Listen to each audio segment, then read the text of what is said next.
Yeah, it was pretty hectic actually. Obviously, going into that event, the main goal was to qualify for the Olympics. I was fighting against my fellow teammates from South Africa, as well as having to place, I think it was top 30 in the whole event. So, a couple added pressures, and yeah, it kind of got to me. I got knocked out or into the repechage round in my second heat, which played a really big toll on me and my mental state and things like that. And yeah, I just had to make it through quite a few heats to get to that point of qualification, and I'm really happy with how I handled myself with those high pressure situations, and yeah, ended up qualifying, which was super awesome. I'm so excited and so grateful for this opportunity to represent South Africa in the Olympics, and at Chopu as well, which is super exciting. I haven't been there before, and yeah, hopefully we get some big barrels.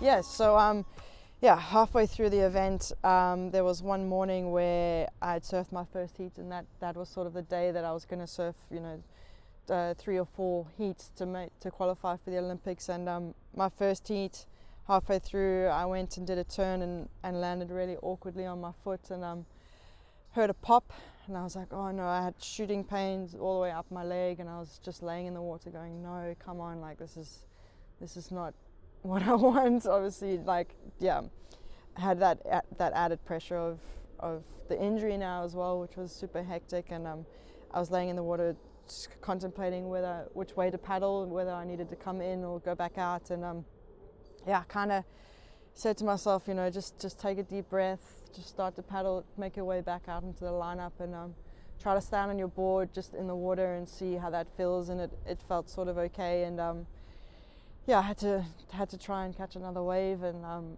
just to try and generate some scores to get through that heat. And then yeah, I was like, just push through. Once you get through this heat, then you can kind of evaluate what's going on, and see how you go. And yeah, I had to really push through in that heat, and I ended up getting through, and then came into the shore and stood on the beach, and I was just like, there's something absolutely wrong here. Yeah, I went up to see the physios, and they couldn't really tell exactly what was going on. So I was like, okay, just put some ice on it. We'll just have to rest it for the next little while until my next heat. And I didn't know exactly how many more heats I needed to get through. I knew that I needed to make a few. And one of my friends came up to me, and I was actually pretty upset on the physio table on the bed, and she's like, you just need to make it through one more heat. And I was just like, okay, game face on, pop the painkillers. Yeah, just really try to focus all my efforts on that one heat. Just trying to not think about the pain and what I was going through. So yeah, I'm super grateful to Tash for pushing me through, and at that time that I really needed her, and yeah, I pushed through, and yeah, after that I was just like, whatever happens with the foot is, at least there was a really good outcome that came out of it.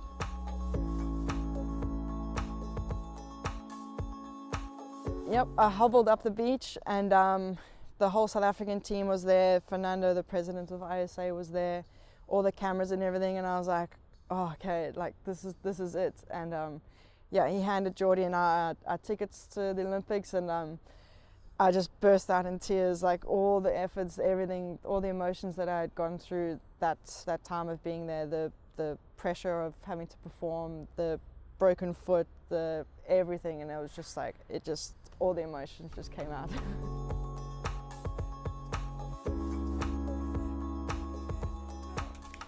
Yeah, it was quite a rocky road when I got back from El Salvador. Yeah, at the time I still didn't really know what was happening with my foot, and I had about 6 days until I was meant to leave to go to South Africa. And yeah, I went and got a couple scans, and the specialists were just like trying to get a hold of me as quick as they could, because I was meant to jump on a plane, and they were just like, you know, you've done something really serious here. You need to go for surgery. I have 3 fractures or small fractures in the midsection of my foot, and then I also had a Lisfranc injury, that was the most serious part, I guess. Yeah, just everyone was just trying to get a hold of me, just trying to tell me sort of not to go, that I need to go straight to go for surgery. I can't walk, I can't do anything. At the time, I was in pain, but I wasn't in an immense amount of pain, is what they described the Lisfranc injury to be. And I kind of just, like, all respect to them, but I kind of just wanted to do my own thing, trust my body, and trust, you know, what I was feeling was, you know, trust how far my body could handle the pain. So yeah, I jumped on a flight to South Africa to see my family and my friends, and which was quite a special time, because being at home with the comfort of my family, and when I was going through such a hard time and such a hard decision that I needed to make, because the doctors were like, you'll be out of competing for the next 6 to 12 months, which was a really scary thing, because I had good results on the Challenger Series. There was a high possibility that I was going to be in the J-Bay event, for the wild card for that. And yeah, so yeah, just kind of pushed through, and went and got a lot of physical therapy when I was in South Africa to try and get my foot as top form as possible, just to try and maintain it and try and get through a couple of heats and try to get a result.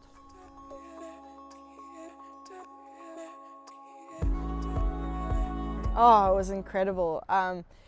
Yeah, I had a feeling that I was going to get it. I was the highest ranked regional surfer in South Africa, and yeah, to get the message to say that I'll be in it, it was just like, you know, sort of everything was just kind of falling into place, and I was just like, I just want to take this opportunity and just try to showcase my best surfing against the best in the world.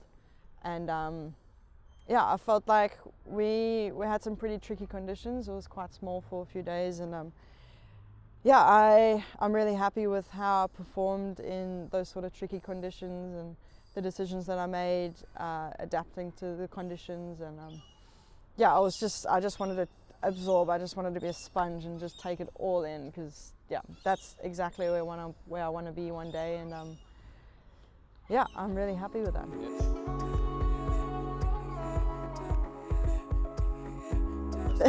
Yeah. Knowing that every time we get into when you get a wild card, you come up against the defending, or the top ranked surfer at the time. So I knew I was going to come up against Carissa, she's 5-time world champ. She's one of the best female surfers, one of the best surfers of all time. So yeah, I just wanted to take it all in, give her a good run for her money, and I felt like I did that.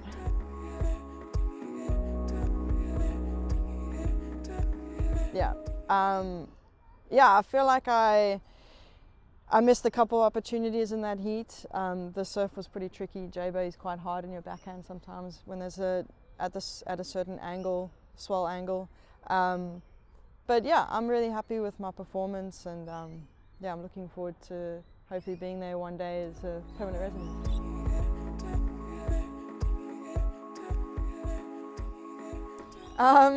I think this whole year I've just been really trying to focus on trusting the process.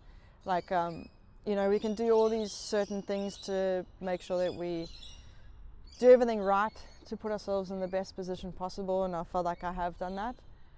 Sometimes you can do that and get dealt some pretty horrible hands within, like, you know, dealing with Mother Nature sometimes. So as long as I can control what I can control in and out of the water, and then what happens in the water is, you know, really accepting that there is a plan in place. So just go along for that ride, control what I can control in the water. You know, if the wave doesn't come, then it's meant to be that way. So yeah, I think just having that different mentality is what's really changed for me this year.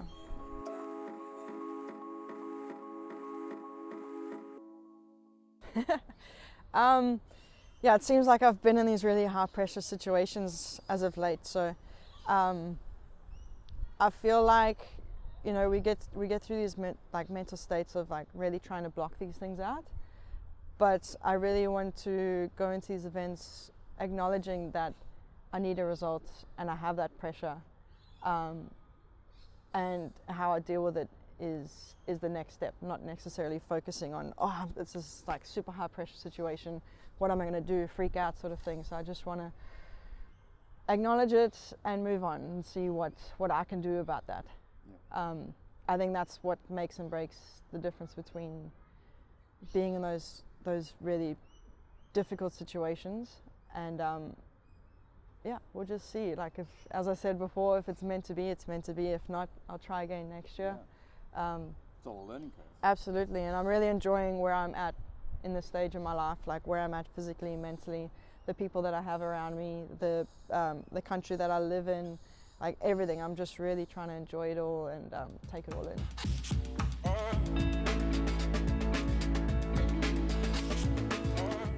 So I first came here with my dad when I was 14 years old for Surf Fest over in Meriwether Beach.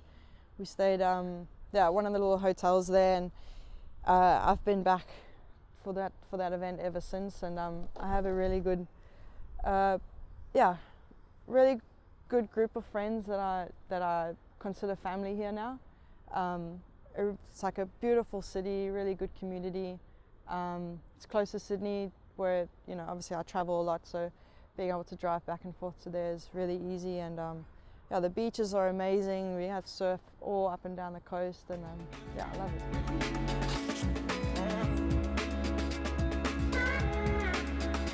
Absolutely. It seems like, I mean, we've got Jacko, Morgan, Ryan Callanan, Tyler's just moved here, Julian Wilson lives here now as well, so it's like, I don't know, there must be something good about this place, I guess.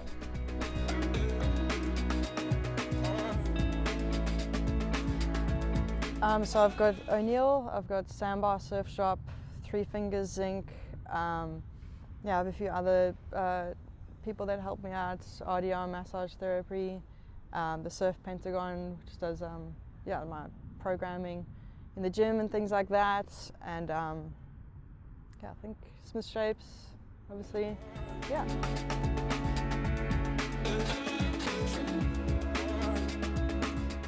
So I actually used to ride for Graham when I was about 16, when I was living back in Durban.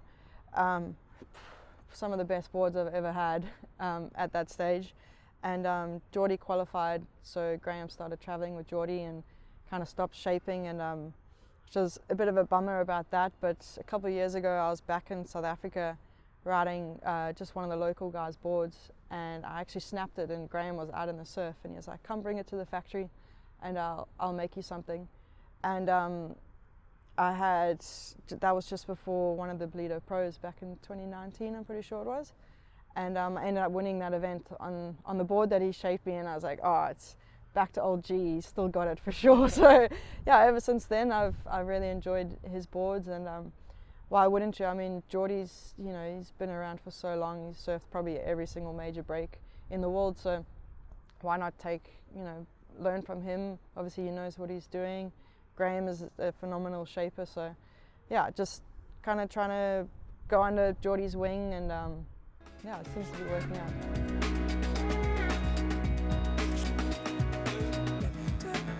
Oh, absolutely, yeah. I love representing anything out of South Africa, so yeah, if I can represent a South African brand like that, I'm happy.